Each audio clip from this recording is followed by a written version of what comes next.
Hello, this is Tuesday the 21st of April and we're just about to set off on another walk.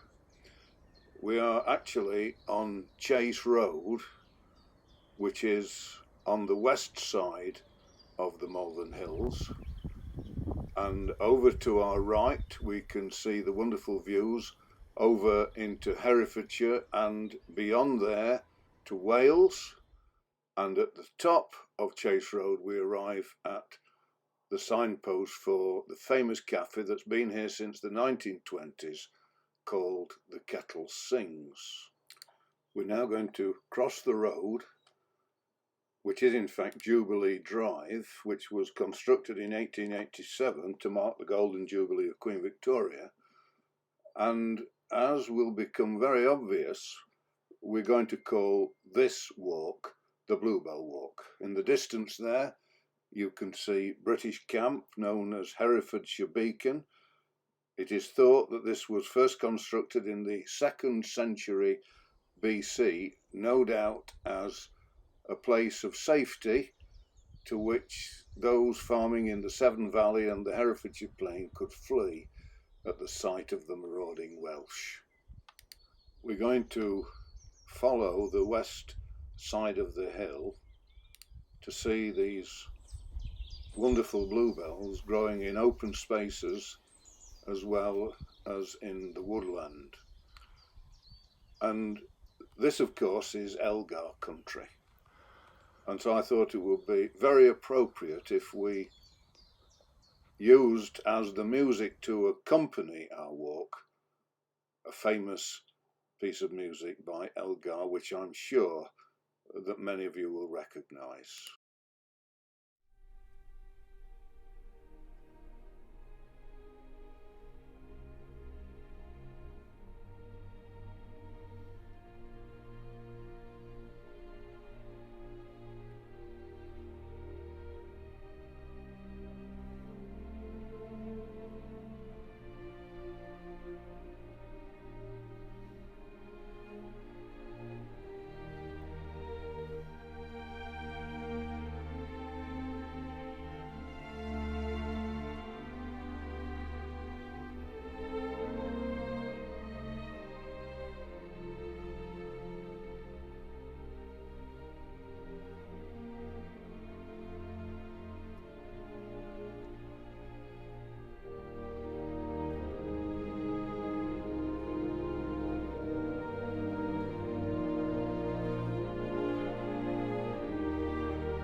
we're now going to come off the hill, cross Jubilee Drive again and find a footpath that goes behind really quite a famous house which is sited on this western slope of the hills. And the house is designed by an architect who was born in 1857 called Charles Annesley Voysey, and arguably became one of the most famous British architects since Christopher Wren. Few people have probably heard of Charles Voysey.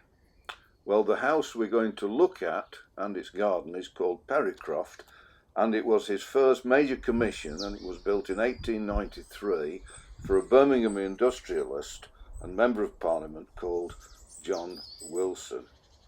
And it's set in this magnificent scenery of the Malvern Hills, and today Perrycroft stands remarkably untouched by time, a romantic and secluded haven with far-reaching view. And here you can see the gatehouse, again designed by Voysey, and peeping through the trees is Perrycroft. Here is one of Charles Voysey's original drawings, and this is the east elevation, and this is the west elevation, the side of the house which looks out onto the Herefordshire landscape. All the design features that we see in the house reflect the influences that Voysey had received from such architects and designers as Pugin, William Morris and Charles Rennie Mackintosh. Not only did he design the house, but he also saw his task to produce a complete work of art, including the design of the furniture and even the small details such as the hinges on this cupboard and other hinges and door catches and window opening mechanisms that feature as part of the overall design.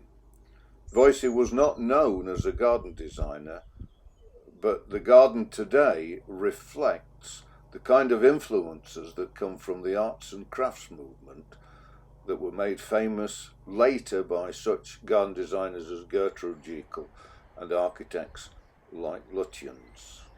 Well, we do hope that you've enjoyed our Bluebell Walk today, and as we go back down Chase Road, again we see these lovely views of the Herefordshire countryside.